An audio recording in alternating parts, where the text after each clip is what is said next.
It's me. It's me, Jerry G. I got a little rant that needs to come out of my system. I actually feel really good. Broke my overhead strict record of 195 and did it for 2 reps at a body weight of 186. But that's not important right now. What's important is you have a dingle sack internet guru named Medhi, who is the one a lot of people know in strength training, powerlifting communities as the writer of Stronglifts 5x5. You know, a lot of times we read his stuff and the people who are not sheep, who are not followers, tend to disagree. Here's an article about benching and powering through your plateaus. And this is what he had to say in regards to this. I received this question last week, Wednesday, in my mailbox. You have a mailbox? Good for you. Hello, Medhi. I was wondering if it's a good idea to work out between the 3 program days. I'm getting bigger due to the program, but I'm having some plateau problems. No. With the bench, and wondered if using workouts in between program days to supplement the muscles used at the bench press would make me power through plateaus easier. Thoughts on extra days? And if so, what muscle groups should be focused on the most? Thanks for the program.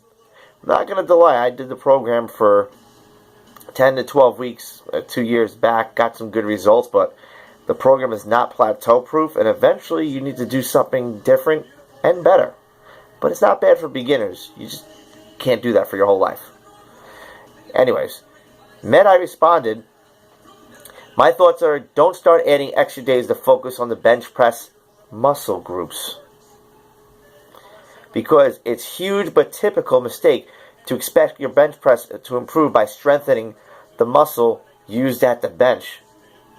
Intuitive? Sure. But does it work? Not really. Why? Because this is strength training. It's not bodybuilding. Bodybuilders focus on muscles, chest, abs, wish I had them, shoulders, etc. But we strength trainers think of movements: squat, bench, deadlift, overhead press, barbell row. And what's the easiest way to get stronger at any of these movements? Medhi states, improve your technique. You know, in a way, he's kind of right. Strength is skill, as Pavel said. The better your technique, the more efficiently you can use your muscles, and thus the more weight you'll be able to lift. So whenever I hear something like, I'm going to add dips to strengthen my triceps for my bench, Medhi, I have to chuckle. This motherfucker's chuckling at dips helping the bench. And he says, been there, done that. And guess what? Dips are cool if you want to pump up your arms before going out on Saturday nights. Rolls eyes, unquote. But don't expect them to skyrocket your bench press overnight. Because while dips work out similar muscles at the bench, they're different movements. And I just want to stop you for a second. This is a guy who's been working out for 10 years and he's not even benching 3 plates yet. So something here does not seem to be adding up. Then he also says, there's little to no carryovers from dips to benching. Obviously, you've never heard of Marvin fucking Eder, however you say his name. Guy in the 50s had a 500-pound bench, and what was his favorite assistance? Dips. The man could put 2 bodies hanging from his legs and dip 400 pounds plus his body weight at the time, which wasn't even 200. It was high 190s. Anyways. Sorry, I had to cough bullshit out of me. He also states that close grip bench press is a much safer bet to increase your bench press because the movement is much more similar. Not going to lie, close grip bench pressing has helped me out a little bit. So, what he's saying makes a little sense, but even that is not a substitute for the number one key to power through any bench press plateau, which is to improve your technique. If you use your legs, leg drive, arch better, tighten better, you'll use your muscles better, and you can easily add a couple of kilograms to your bench press in a matter of workouts. Stop right there. Okay, technique does help. But eventually what's going to happen is you're not going to increase your bench just by benching. Your technique, when you fix it, is going to make your bench go up. But eventually, you're going to hit a plateau because every movement, squat, deadlift, bench, what do they all have in common? They're primary movements that require secondary movements to build them back up.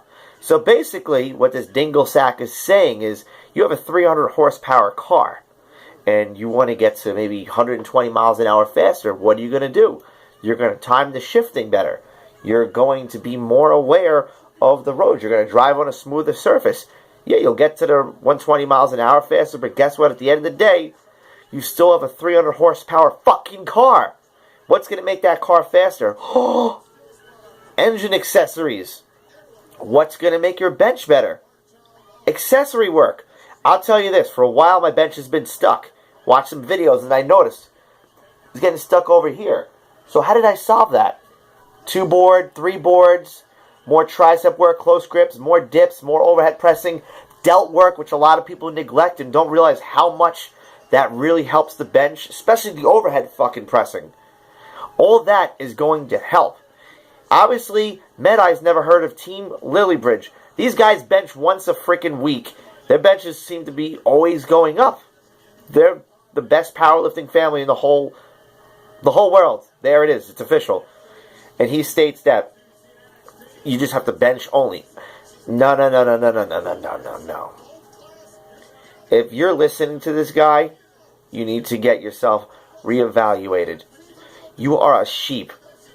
You are not a leader. You are a follower. You need to get yourself out of the herd. You need to lead the fucking herd instead of letting some guy tell you how to live your life. If this dude's going to tell you that jumping off a bridge is going to add 100 kilograms to your squat, are you going to do that? Think about it. Have a wonderful day.